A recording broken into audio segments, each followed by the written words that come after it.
Well, I remember my body was in so much pain. My legs, they felt so weak, and I couldn't even take another step.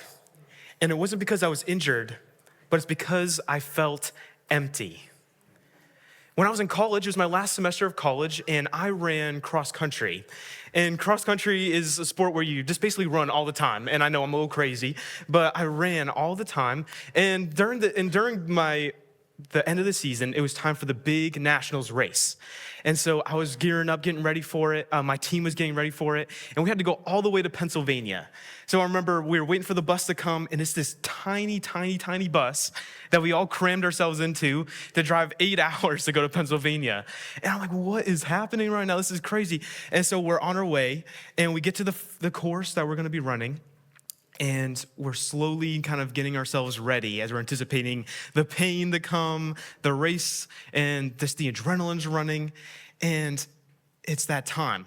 The race starts. We're at the starting line. You hear 3, 2, 1, bang, and the race is off. And I tell you, I felt great. I'm like, this is going to be the best race of my college career. And so I'm running, I'm passing people. I feel awesome. And then the halfway mark comes.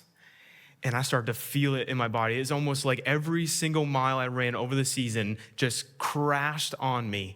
It felt like every single step I was taking was just another weight added onto my load. And I started to get passed by all of the other runners. And I remember I started to spiral a little bit. I was like, oh my gosh, I don't even know if I'm gonna be able to finish this race. I mean, what if I have to give up? What if the pain is just too much? What happens if I don't even make it? This is just too difficult. And as I meditated on these thoughts, I felt the more tired I was becoming every second I was giving into these thoughts. But isn't that how life feels sometimes? Sometimes if at first we have maybe a new job, or we started off having our first kid, or we just got married, or whatever that next big life moment is for you. And then at first it feels great.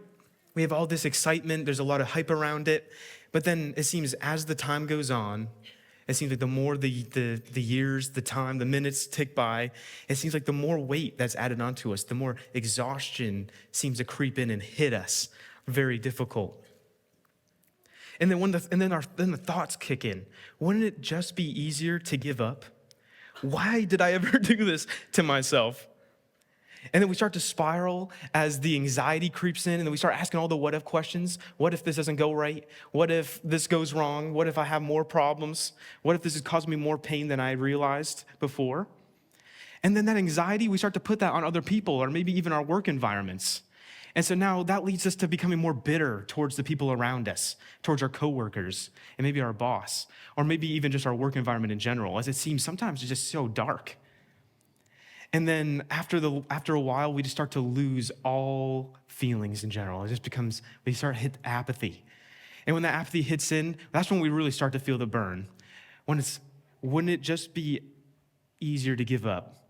What's the point of even doing this anymore? But what if it didn't have to feel that way? What if we were going to work, what if instead of being anxious, we were filled with the peace of God that surpasses all understanding, that guards our hearts and our minds? What if instead of being bitter, what if we had a joy that we couldn't shake? What if our joy wasn't based off of our circumstances or our surroundings, the things that are happening around us, but what if our joy was based off of what God said about us and what he's doing around us? What about instead of experiencing or waiting for the love and waiting for God to move in our workplace, what if God wants to use you to change your workplace, to be the love and the light that he wants you to experience there at work? And so here's our question for today. Here's the big moment. This is what we're going to be talking about today. And it's how can we continue to thrive at work when we're feeling the burn? And guess what? We're not the only ones that have asked this question. In fact, when we start the burnout feeling that we always experience, or that we can experience, it's feelings that have been happening for generations, and it's timeless. Everyone's felt this. And Jesus even experienced this too. When we look at the life of Jesus, we see that Jesus, he felt the weight of exhaustion, he felt the weight of grief, and the constant demand of life. And he took that on willingly because he became a man. It said that he left heaven, he came to earth, and he became a man just like us, and he experienced everything that we experienced. And on top of that, He knows what it's like to feel tired. He knows what it's like to experience the pain of losing a loved one. He knows the work and like what it means to work and what it feels like to have everyone's expectations put on you. And he had to navigate experiencing that. But today, we're going to be focusing on one of the craziest days, I think, of Jesus' ministry. And it was the day that his cousin, his co-worker in the gospel, died. You see, John, he was a prophet. And John, he saw this king, he was a kind of a corrupt king, and he called out this corrupt king for some sinful actions that he committed. And because of his faithfulness to God in this area, he was put to death. And so John's disciples, they go get his body and they bury him, and then they go and they tell Jesus the news of the things that happened. And so Jesus, how does he respond to something like this? Well, he goes off to be alone in a solitary place. And so as we are going to read our scripture for today, we're going to be in Matthew 14, verse 13. I want you to notice how Jesus responds when his plans seem to change in an instant. So we're going to start off in verse 13. And when Jesus heard what had happened, he withdrew by boat privately to a solitary place. And hearing of this, the crowds followed him on foot from the towns. And when Jesus landed and saw a large crowd, he had compassion on them and healed their sick. As evening approached, the disciples came to him and said, "This is a remote place, and it's already getting late. Send the crowds away so they can go to the villages and buy themselves some food." Jesus replied, "They do not need to go away. You give them something to eat." "We have here only 5 loaves of bread and 2 fish," they answered. "Bring them here to me." And he directed the people to sit down on the grass. And taking the 5 loaves and the 2 fish, and looking up to heaven, he gave thanks, and he broke the loaves. Then he gave them to the disciples, and the disciples gave them to the people, and they all ate and were satisfied. And the disciples picked up 12 basketfuls of broken pieces that were left over, and the number of those who ate was about 5,000 men, besides women and children. So first things first, Jesus, he hears the bad news. He hears of what happened to John, and so he goes off to be in a solitary place. But then, to his surprise, the crowds, they hear about this, and they beat him to the place that they wanted to go. And so he gets off the boat, and he looks up, and now there's just a crowd of people. I don't know about you, but I'd probably be pretty upset if I was Jesus in this situation. I mean, imagine what it could be like if you're at work, and there's all these problems. It's your off day. And then your boss calls you and is like, "Yo, like, you got to come over here because there's a problem going on at work." I'd be like, "No way. Like, you can figure it out. Can't you see that I'm trying to be alone right now? Like, this is a tough time in my life. Like, what is going on? This is my off day. Like, I'm going to protect my off day, right?" But that's not how Jesus responds. Instead, he looks at the compassion. He looks at the people with compassion. He heals their sick. And so what does Jesus do? What is Jesus doing in this moment that's allowing him to access it differently or respond differently than any way that I could have responded, or maybe any way that you could have responded? What do we do when we're going through tough moments in our lives? I think when we can learn a lot from Jesus, because Jesus, he shows us some rhythms that we can do on the toughest days of our lives. And one of the things that he does is he chooses solitude instead of isolation. Jesus, he chooses solitude instead of isolation. And you might be wondering, well, what is the difference here? What is the difference between solitude and isolation? Well, solitude is a momentarily time where you get away to focus, to pray, to recharge. It's a chance for you to experience God or experience the time of this meditation and reflection. Isolation is different because isolation is when we start to avoid like our problems, when we start to avoid God, we start to avoid the people around us. And there's some good reasons why we do this, why there's good reasons because there's something that's causing us pain or discomfort, or we feel like the environment that we're in is causing us some sort of problem. And so because of that, we think it might be easier just to avoid it altogether. And that's like the first stage of burnout, is when we start to feel like we have to start avoiding other people around me. And so what we can do is, instead of going towards isolation and avoiding our problems, we can meet God in the midst of it, and God, he meets us in the midst of it. And so when we're burnt out, it's so tempting to isolate ourselves, to run away. But guess what? The more we isolate, the more anxious, the more bitter, the more lonely, and the more empty that we feel. And so Jesus, he doesn't do that. Jesus, he doesn't isolate himself. Instead, he chooses this. He takes a moment to be alone, to focus, to pray, and to recharge. But you might be thinking, how did he have time to do that? Didn't the crowds beat him to it? Didn't the crowds beat him to where he was supposed to go? Well, there's a detail, and you probably caught this as well, but it says that he withdrew by boat privately. And that means that he did have some time to be by himself. And sometimes what I think is the best opportunity for me to be alone or time to find that time of solitude is on a commute. And I love to drive because driving is one of those times for me that I get to experience it. And so as I was reading this week and I saw Jesus was riding in the boat, I'm like, whoa, that's just like me driving in a car. And so I was like, Jesus took the 5 minutes that he had probably on that boat to be by himself, to be in his solitude and to recharge. And so when you're driving, maybe for you, it's looking like it's for you getting some time to be intentional while you're on the road.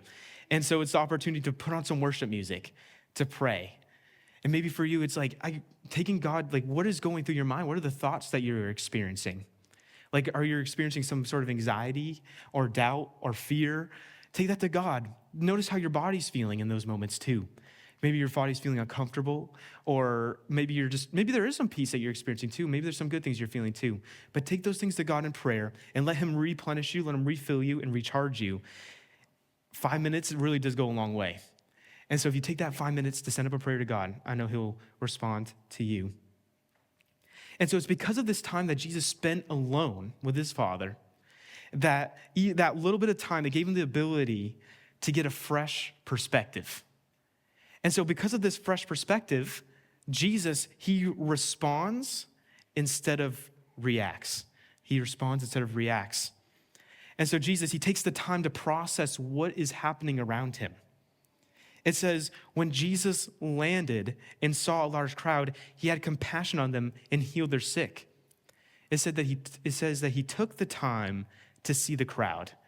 And one thing to notice is that he really did see them. He didn't just see a task. He didn't just see a problem. He didn't see someone that a problem to be fixed. Instead, he saw people that were sick and that needed his help. And so because of that perspective, he was able to look at his situation a bit differently.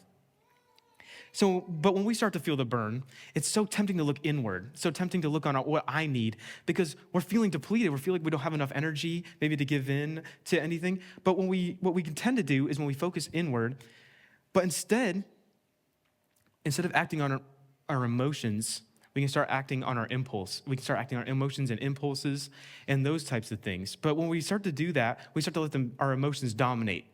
And our emotions, they're not our enemy, but they're not the ultimate either.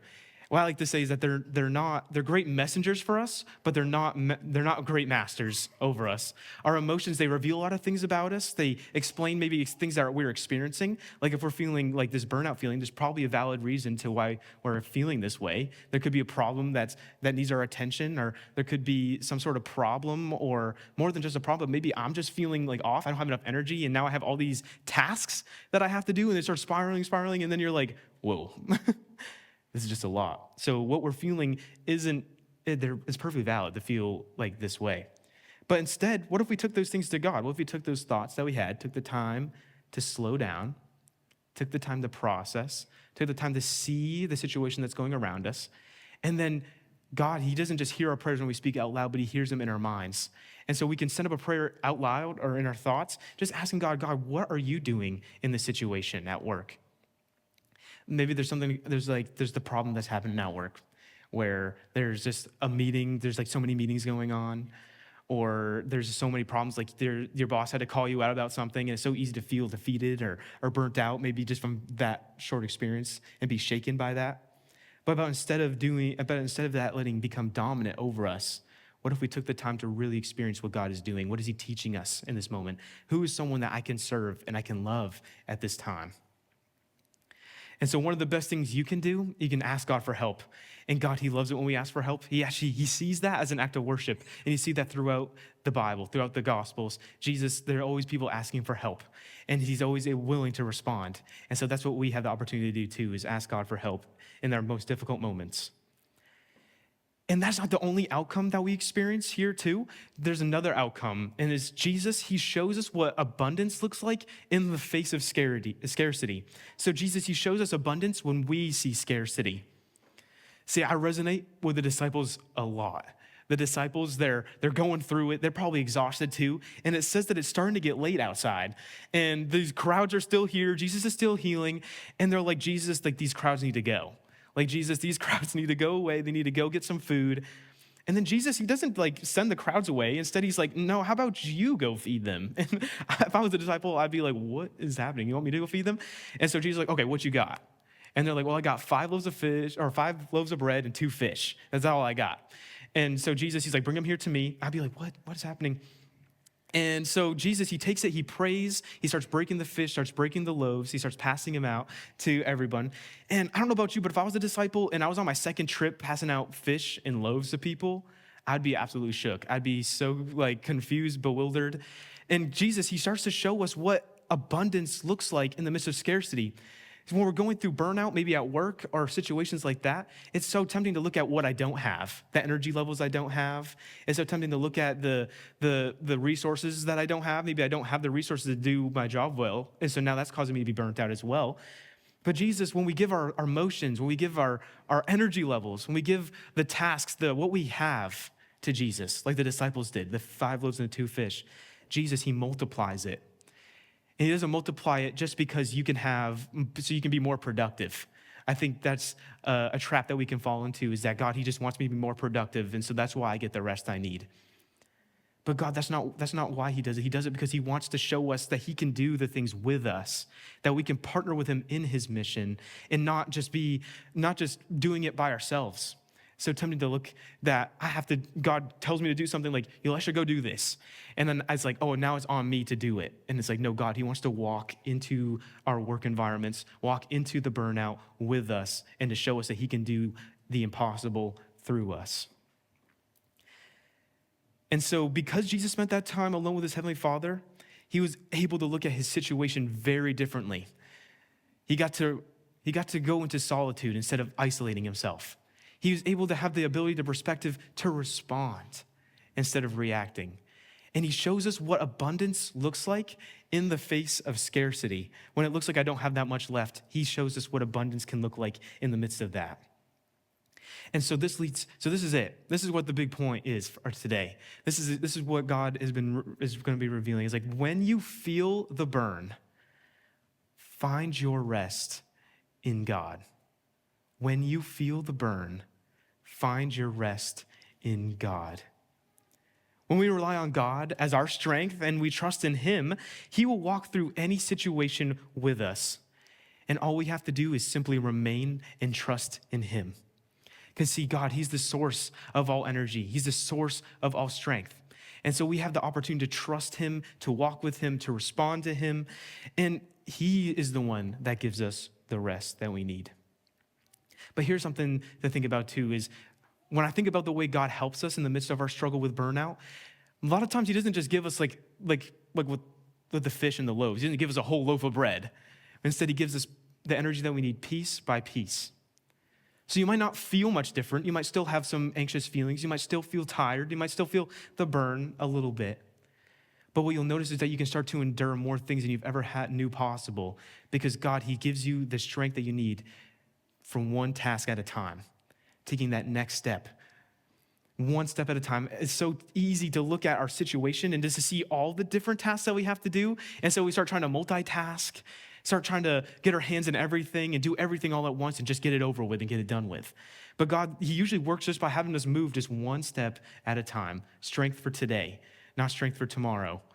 And so that's usually how he does it. He breaks the fish and the bread piece by piece. And that's how he sometimes gives us that energy that we need. And other times he gives us the energy and we're just feeling it. Like, we're just feeling great. But that's not always how it always feels. Sometimes he helps us in the midst of the struggle. And so how can we have access to this type of rest? How can we feel like we're rested all the time, especially when we're feeling burnt out? Well, I encourage you to find a place. Maybe it's at work or at home or anywhere that you can be alone. And I want you to be alone physically, to be alone intentionally, and to be alone sustainably. And so what do I mean by that? Well, I mean, when you're alone physically, you should pick a place that you can be alone by yourself, and it's just you and God. There's no one else around. Not a place where there might be someone else in the corner or something like that, but a place that you can truly be by yourself. Not only physically, but also finding a place where you can be alone intentionally. It's not a place that's filled with distractions. It's not a place where we're maybe scrolling on our phone or watching TV, which would be so tempting to do when we're burnt out, or just trying to escape or find some way to cope for the burnout. But a time where you can be alone intentionally, where you can send up prayers to God. So a time where he gets to speak life into you, a place where you can be intentional. And I think this is the last one is the most important, is sustainable. It's just to be a place that you can access easy and a place that you can go to consistently. So a place that you can access very easily and a place that you can go to all the time. And when you have that place where you can go physically, intentionally, and sustainably, you'll be able to meet God in any moment of the day or any moment, because you have a place at work, or maybe then you have a place at home, and then you have a place, and maybe it's your car or whatever it is. So you could pick a spot. And no matter where you decide to go, just remember to be alone physically, intentionally, and sustainably. And so some of you, it might be a challenge of like, oh, how do I navigate being alone and being in this secret place with God by myself when it feels like there's always someone that needs my attention, or always some task or assignment or problem? What do I do about that? And my encouragement for you is have a plan. If you don't have a plan to be alone with God, then the time will never come for you to be with God. There'll always be another task, another thing. But when we take the time to put it in our calendars, maybe for you it's during the lunch break at work. You're starting to feel the burn a little bit, and it's time just to get away and find that spot. Or maybe you're a stay-at-home parent and you feel like, oh, it's like kids are always around, the kids always need my attention. And it could look like maybe just getting up maybe a few minutes or maybe an hour or so before the kids wake up, the chance to do that. Or maybe be intentional with that time when they're taking a nap as well. So when we find that time to be intentional, no matter what kind of work that you do, you can always plan the time to be alone with God. You just got to make the time. Instead of trying to find it, just make it. Make the time. Commit to the calendar. I'm going to make the time to be alone. And so I want you to imagine what this could look like for us. Imagine what your workplace would look like if you're fully rested in God. When your peace doesn't come from your circumstances, but your peace comes from your identity, knowing that God is your Father, knowing that God, He loves you, and that He has a plan for you in your work environment. Imagine the joy that we could have. Imagine how your coworkers would experience when everything seems to be falling apart at the workplace, but God, He's given you the joy that is unspeakable. And everyone's like, well, how are you so happy? Like, this is such a mess. Like, how are you happy? It's like, well, what an awesome opportunity to share the love of Jesus with them. It's like, God, He's the one that gives me joy, because my joy doesn't come from my circumstances but it comes from something that I have deep within me. And not only that, but imagine what this church, Christ Church, would look like if we all lived this out. If we all had that time to be in that secret place with God. Imagine the stories we could be able to share of how God is moving in our lives. Imagine someone walks in for the first time at Christ Church and they don't feel like a burden, or they don't feel like a task to get through, or a conversation that just needs to get over with, but we're people that really have slowed down, and we're experiencing what it is that God has for us here in every moment, piece by piece, one step at a time. Imagine what that could look like. So when we get alone with God, we find His rest, and we're with Him physically, intentionally, and sustainably. He will give us the rest we need, and He will do amazing things in and through you. And all we have to do is connect to the source of all energy, all strength. And why is that? I think when we're burnt out, it can be so easy just to think of our problems, but God, He has such greater plans. This is the God that spoke the universe into existence. This is the God that nothing is impossible for Him. Everything is at His disposal. All we have to do is walk into the impossible with Him, and He'll sustain us. So you might be wondering, well, Elisha, what happened to that cross-country race? Did you end up finishing it? Well, here's how it played out at the end. So I was about halfway through the race, and I was like, I felt prompted to pray. And so I was like, God, I am so burnt out, like I'm done. I'm feeling the pain. I'm not gonna hit the time I want, and it feels like a whole mess. I think I'm just gonna drop out. Drop out of the race. I'm just gonna be done. And I had this thought pop into my head. It says, don't you know that I sustain every breath and every step that you take? And so I committed for the next half of the race. I was going to trust that truth that God was going to sustain me and He was going to move through me, and it was going to be just incredible. And so I started picking up the pace. I started to feel better. I passed some people. I was starting to feel pretty good about myself. And I was like, yeah, God, like you really do sustain me. I feel really great. But then it started heading to the end of the race, and there was this ginormous hill at the end. And I started running up the hill, and I was feeling it again, the burning feeling again. I was like, oh God. I'm like, I was so frustrated. I started asking God, I'm like, God, I thought you said you sustain every breath and every step that I take. Why does it hurt so much? You wanna know what I heard? I heard, it's because you're running. It's because you're running. And I was like, you know what? That's a good point, God. Like, yeah. It's because I am running. But that's when I realized that God, he was teaching me that I don't find my rest because he takes the pain away, but I find my rest because he sustains me through it. He sustains me through the pain. And so I've been holding on to that lesson for every day in my life. Is that he's going to sustain every step, every breath I take. It doesn't mean the hill is going to be any smaller, or doesn't mean the situation is going to be any easier, but it means that you will be sustained through it. And not because he wants you to be more productive, not because he wants you to have more tasks for you to do, which he does. He has awesome and wonderful plans for you to do, but that's not the point. The point is that he wants to walk in that calling with you because he's a God that walks with us and he loves us. You know, he's so intentional. We can be intentional with him too.